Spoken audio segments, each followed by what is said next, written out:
Pablo Ruz, CEO de Exeleva Group. Qué gusto saludarte. Gracias, @Ruz Fer. Salmones. ¿Cómo amaneciste? Muy bien, Fer, muy bien. Me da mucho gusto. Sí, muchas Vienes con un gracias. invitadazo el día de hoy, con Octavio de la Torre Estéfano, que viene aterrizando de Mérida directo al estudio aquí en ¿Qué tal, Fernanda?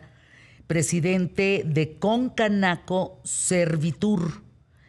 El tema me parece muy interesante. Crecer una pyme en México. Újule.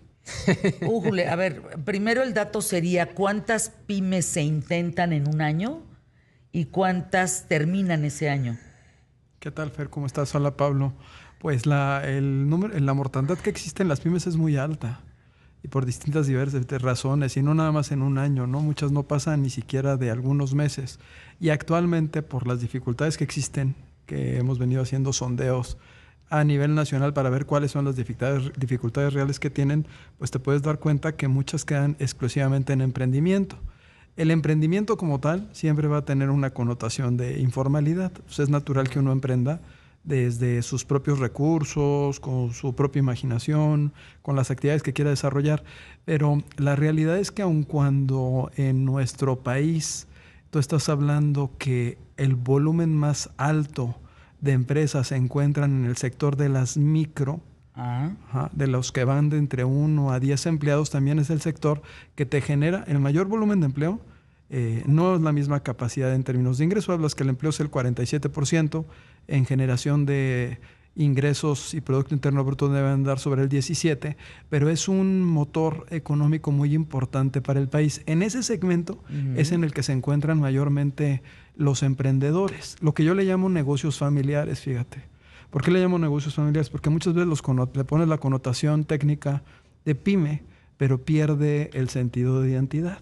Cuando tú hablas de un empresario, A ver, primero es eso? porque cuando tú hablas de un empresario, de microempresas, tú te imaginas que todos son Steve Jobs, que todos son Zuckerberg. No me refiero a ti, me refiero al imaginario de la sociedad. Muchas veces representa al empresario como el gran empresario, el gran empleador. Nosotros hemos venido construyendo y viendo que el 99.02% de las unidades económicas en nuestro país se encuentran en el segmento de las microempresas, y el 95%, es decir, llega hasta una pequeña empresa, que es el volumen más grande de unidades que tienes en las poblaciones. Esas empresas, unidades económicas, les definimos nosotros negocios familiares. Sí, y fíjate, Octavio, dentro de lo que estás comentando ahorita, hace poco me hiciste que me acordara, estaba yo en un panel de la Alianza del Pacífico en Colombia, hace cosa de 2 meses más o menos, y comentaba yo que, porque me preguntó alguien que cuál era el principal problema que enfrentaban las pymes, ¿no? Y les decía, bueno, es que yo creo que el principal problema de las pymes es seguir siendo pymes después de 30 años, ¿no? O sea, la falta de crecimiento, el que te quedes siempre siendo lo mismo. Y yo creo, no sé cómo lo veas tú desde Concanaco, pero a mí me parece que si queremos que México pueda crecer y que pueda salir adelante, necesitamos políticas en pro justamente de las pymes, porque como dijiste, representan pues la mayor parte de las unidades económicas de este país, ¿no? Pero ha sido algo que tenemos desde hace mucho tiempo, esa parte de esa fuerza económica que tienen, pero al mismo tiempo digamos que se les deja un poco de lado, ¿no? En la realidad del día a día, pero no sé tú cómo lo vives. Mira, Pablo, tú lo acabas de decir, no nada más Alianza del Pacífico, sino también el TIPAD y el TEMEC tienen capítulos especiales enfocados en las pymes. A mí me tocó estar en el proceso de negociación del Telecanal TEMEC. Fue el primer capítulo que entregamos. Pero dista mucho la forma en la que se ve en el tratado una pyme de la realidad económica de nuestro país. Pero a ver, si tú haces... Perdón, Sí. el dato de una pyme para saber las características. ¿La pyme qué inversión tiene? ¿Hasta cuánto? Son inversiones pequeñas y la característica fundamental es el número de empleos que te generan. La micro es de 1 a 10, después de 11 a 50 viene el siguiente entonces segmento. Ahí ya vamos entendiendo dónde estamos parados. Que generalmente la definición se basa en el número de empleos que te llegan a generar cada uno de estos segmentos económicos. Hoy en día, el volumen de empleo que generan en su conjunto los microempresarios, las MIPYMES, llamadas MIPYMES, es el volumen de empleo de casi el 47%. Ahora bien, decía Pablo, en este momento, lo mencionaba en cuanto a Alianza del Pacífico, a mí me ha tocado estar en esas mesas. Cuando tú estás en esas mesas se habla de las pymes desde la perspectiva del otro. Difícilmente una pyme se va a poder sentar en una mesa a decir qué le duele, porque son realmente la economía que le llamo la economía real, la economía de mostrador, la economía de cortina, que o está en su local, levantando la cortina, acomodando el mobiliario, sacando el inventario, facturando, y a lo mejor también escuchando a Fernanda, ¿no? ¿Con qué tal, Fernanda, te están escuchando? Bueno, esa es la realidad de la economía de nuestro país. Al momento de que tú lo sujetas a través de este tipo de mecanismos a una realidad que se piensa de ellos, que le pides, vamos a implementar los ODS. Ni siquiera saben qué son los ODS, los Objetivos de Desarrollo Sustentable, y hagan una matriz de riesgo en Excel donde pongan rojo, verde, amarillo. Espérame, a ver, yo quiero facturar. Yo sé hacer burritos. Claro, yo quiero facturar. Yo sé hacer burritos. Necesitamos vender. Yo pinto las uñas, yo peino, yo vendo ropa interior. Sí, no, de eso no sé. Y ahora, Fer, eso que tú acabas de decir, imagínate, también son inversionistas en México. Muchas veces se piensa que el inversionista en México es el gran inversionista de gran volumen. Tú tienes un mercado, que es el de inversión público-privada, que son las grandes obras de infraestructura, pero tienes otro que todos los días apuesta su capital, que pone su bote con tamales, o que abre su tortillería, o que pone su ferretería, o tiene su verdulería.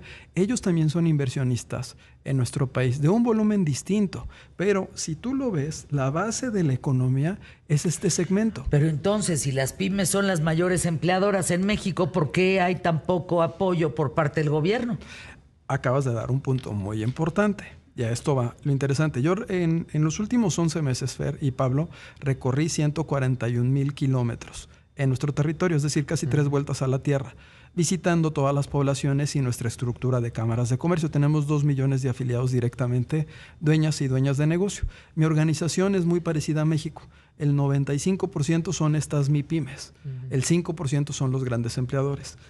Principalmente lo que ellos establecían como desventajas para poder crecer o subsistir, las podemos ver en 5 elementos. El primero, que tiene que ver con la sobreregulación. ¿Y qué creen? Déjenles cuento un chisme.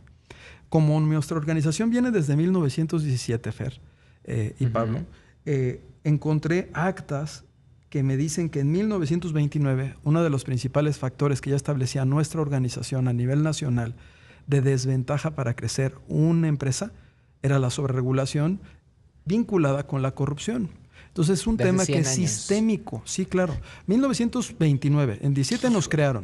Pero ahí está el testimonio, porque nosotros por ley tenemos que levantar actas cada mes de reuniones. En esa época, así a letra, que ni sé leer, ya sabes, la cursiva. ¿No? Entonces son libros en donde viene ese testimonio. Entonces lo primero que me decían cuando voy a las poblaciones es, fíjate, me dicen, les pregunto que qué necesitan para poder crecer. Lo primero que me dicen, ¿sabes qué es? Tristemente que no los voltean a ver.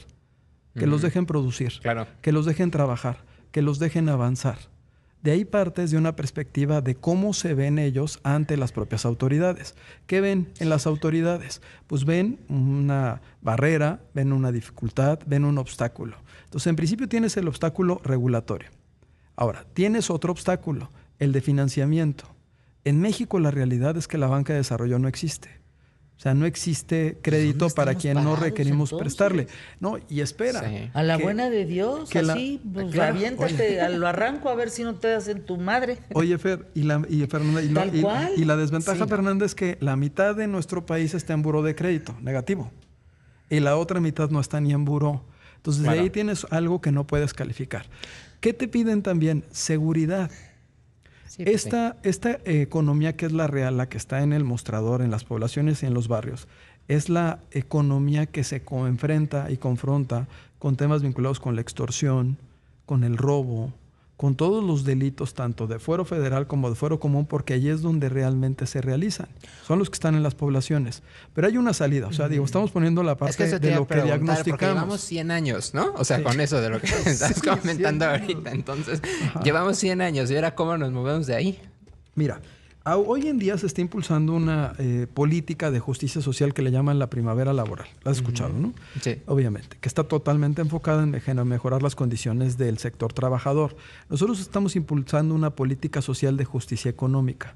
Lo que queremos es que se reconozca a los invisibles. ¿Cuáles son los invisibles? Los que están en la base de la pirámide, que son el 95% de la economía que está en las poblaciones, con varios elementos en particular. Uno, ya tenemos una ley contra la extorsión que nos permite denunciar anónimamente y que se persiguen de oficio los delitos vinculados con ese tema.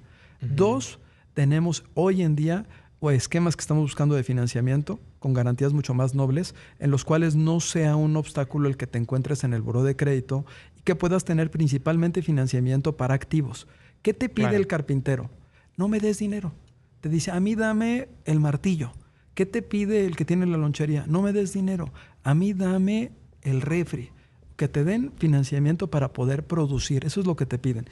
Y otro de los temas que también nosotros estamos evaluando y vinculando tiene que ver con el desarrollo de capital humano, el uso de los pagos a través de plataformas digitales con comisiones que sean accesibles para que se puedan cobrar servicios, incluso que la verdulería pueda cobrar servicios y tenga tránsito en su local para que le compren aguacate cuando recarguen el teléfono o cuando paguen algún servicio del municipio. Y también, por supuesto, dentro de estos elementos, que se disminuya la sobreregulación. En esos aspectos estamos trabajando en una mesa en Palacio Nacional, en donde estamos abordando estas, pues tratando de hacer visible algo que todo mundo lo puede platicar, pero que no existe como tal un plan, que es el que estamos impulsando, que es este plan social de justicia económica, bajo estos 5 aspectos, que son ejes que son todos transversales. Déjenme ir a anuncios QTF y regresamos para darnos otro bloque con esto que me parece muy importante, Pablo Rusalmones. Tu visita y la visita de Octavio de la Torre Estéfano, presidente de Concanaco Servitur. Volvemos. Fíjense lo que es, que el público es el pulso. Dice Diego Ordaz de Nuevo León. Hola. Tiene mucha razón tu invitado, Fer. No queremos limosnas, sino que nos dejen trabajar sin tanto rollo. En mi taquería tengo 10 empleados, la mayoría jóvenes, a todos les pago muy bien, reciben propinas, cena y apoyo de transporte, pero si tengo que pagar todo lo que quiere el gobierno, pues calculo que me quedo con 4 máximo y obvio ya no voy a atender de igual manera a la clientela. O sea, por todos lados salimos raspados. Sí. Sí, sí es un problema, Fer. Fíjate que nosotros que en la empresa tenemos muchas clientes y amigos de otras partes del mundo, ya es que luego los hemos traído aquí, Fer. Yo creo que ese tema de la sobreregulación que nos está comentando Octavio es extremadamente importante. O sea, yo sí creo que necesitas, ya sea a partir de las pymes o a partir del emprendimiento, necesitas también un ecosistema que te permita lograr ese crecimiento, ¿no? Y hay muchas maneras de hacerlo, pero creo que ese ecosistema no ha estado presente en México desde hace mucho tiempo, por lo menos de mi experiencia, y creo que es muy importante que se vaya forjando poco a poco ese ecosistema, ¿no? A ver, Octavio de la Torre Estéfano, presidente de Concanaco Servitur, ¿qué cambia esto sexenio con sexenio? O sea, no hay un órgano regulador de decir, esto es lo que se debe de hacer, dejen de estar payaseando desde el gobierno, que si los programas sociales, esto no se toca. De las pymes viven tantos millones de mexicanos y no les vamos a dar limosna. ¿No hay un organismo regulador de esas decisiones? Debiera haber, y existe en membrete. El tema está en que siempre se habla desde la expectativa del otro sin ser. Por eso mismo coincido con nuestro amigo de la taquería, que lo que me decían, y me siguen diciendo en todas las poblaciones, mañana voy a Jalisco, la semana pasada estuve en Zacatecas, en Sonora, y lo que me dicen es, a ver, que no me volteen a ver, que me dejen producir, que me dejen trabajar, que me ayuden a ser eficiente por las cargas que se vienen generando. E incluso él mismo lo abordaba, porque está diciendo que tiene un volumen de empleo importante y que con todas las cargas se va a reducir. Mire, si habláramos de la reducción de jornada laboral que le va a afectar a él directamente, porque le va a impactar, porque su negocio es un negocio que vive de las personas y da servicios a las personas. Es un negocio que me imagino que la taquería tiene que estar abierta para que las personas vayan a consumir y para que sea productiva. Bueno, para ellos hoy en día, que es la población que está en la base, no existen medidas que sean eficientes para hacer que funcionen. Claro. Oye, Octavio, y ahorita relacionado con eso, a ver, siempre hemos tenido en México un problema muy grande de informalidad, ¿no? O sea, siempre hemos tenido un problema muy grande de informalidad en todos los negocios y además es entendible porque justamente teniendo esta sobreregulación y todas estas cargas y uno dice, bueno, a ver, necesitamos crecer, ¿no? Pues hay de dos sopas, ¿no? O sea, o le destino lana al negocio para que crezca o se la doy a alguien más, ¿no? Entonces pues ya no tengo lana en el negocio para poder crecer. Siempre ha habido, creo yo, esa especie de lucha, ¿no? ¿Cuál crees tú que puede ser alguna de las posibles soluciones para ir poco a poco mejorando y bajando las tasas de informalidad, que al final obviamente eso creo que es de interés público y es algo que a todos nos conviene, siempre y cuando el negocio pueda crecer, ¿no? O sea, porque si el negocio no puede crecer, pues nomás ahorcas a uno, viene otro, lo ahorcas, viene el otro y pues nomás, ¿no? Estás así haciendo... No, y vino un ahorcamiento muy importante en la pandemia. Claro. ¿Cuántos reventaron por culpa del gobierno, de la falta de los apoyos, de la falta del interés, de la falta del apoyo a la pyme durante la pandemia? Eso no nos hemos recuperado, ¿eh? Mira, vamos a poner varias cifras. Primero, 55.4% del empleo en nuestro país está en la informalidad. Es decir, que son empleados que no tienen acceso a seguridad social, que no, bueno, cuando ya es la seguridad social universal, no a la forma tradicional con prestaciones. Es decir, la ley sí ya no está para ellos, la licencia de paternidad tampoco, las vacaciones dignas tampoco. Sí, pero tampoco pagan impuestos. No, hay Pues un imagínate. impuesto pero estamos hablando del 55.4%. Ahora vamos a poner cuántos negocios son informales. Una tercera parte de los negocios son formales. Fíjate, una tercera parte de los negocios en México están en la formalidad. La informalidad hoy en día representa 25 puntos del Producto Interno Bruto en negocios. Ahora, la informalidad no se tiene que abordar desde la perspectiva del combate, que es como se ha abordado en los últimos 20 años. Se tiene que abordar desde la perspectiva de un síntoma, de una alerta. Nosotros este programa que se está impulsando, social de justicia económica, lo que busca es hacer accesible la formalidad. Hoy en día la formalidad es muy cara, por distintas razones. Primero, le decíamos el tema regulatorio, pero también el tema impositivo. Dar empleo formal en México es carísimo. Sí, es carísimo. Dar seguridad social en México es carísimo. Es más, los propios trabajadores lo ven, porque el trabajador dice, gano 10,000 pesos. No, papá, no ganas 10,000 pesos, ganas 15,000 o 14,000. Lo que pasa es que los otros 4 es lo que cubrimos entre el patrón y el trabajador al gobierno de IVA, de impuestos sobre la renta, de cuotas sobre patronales, más el impuesto sobre nómina, más la sobretasa sobre el impuesto, más la sobretasa sobre el impuesto en algunos estados. Bueno, Sí, ¿no? Es una manera de ver el país diferente en un sector de la economía que es tu base. Entonces también tienes que pensar en un régimen tributario que se modifique y tienes que pensar que ante una seguridad social universal, ya ahora vas a poder ir al IMSS normal, IMSS Bienestar y al ISSSTE. Ante esa universalidad de la seguridad social se tiene que reducir la carga, se tiene que hacer accesible para que también sea atractivo. Si tú logras implementar este programa, que incluso analizamos programas en distintas partes del mundo, si lo logras vas a hacer que la informalidad suba. Fer, lo más costoso en México es el seguro social. Es excesivo, como lo dice Octavio. Es ineficiente. Los trabajadores no se quieren inscribir porque saben que no los van a atender. Ahora, por acá, Manuel Alvarado de Toluca. Fer, no nos hagamos. Más del 90% de las pymes son negocios familiares. Lo hace uno para sobrevivir y cuando uno le da trabajo a alguien es para avanzar y crecer un poco. Si les pagamos todas las prestaciones no se puede. No tenemos seguro ni nosotros. Pues es una realidad. Yo soy dueño de negocio familiar y uno luego está más preocupado por cubrir la nómina y lo que se debe de cubrir en cuanto a las cargas que muchas veces por resolver tus propios problemas. Entonces, esa realidad es la que hay que trasladar en una política. Yo soy prestadora de eficiente. servicios y no tengo un seguro.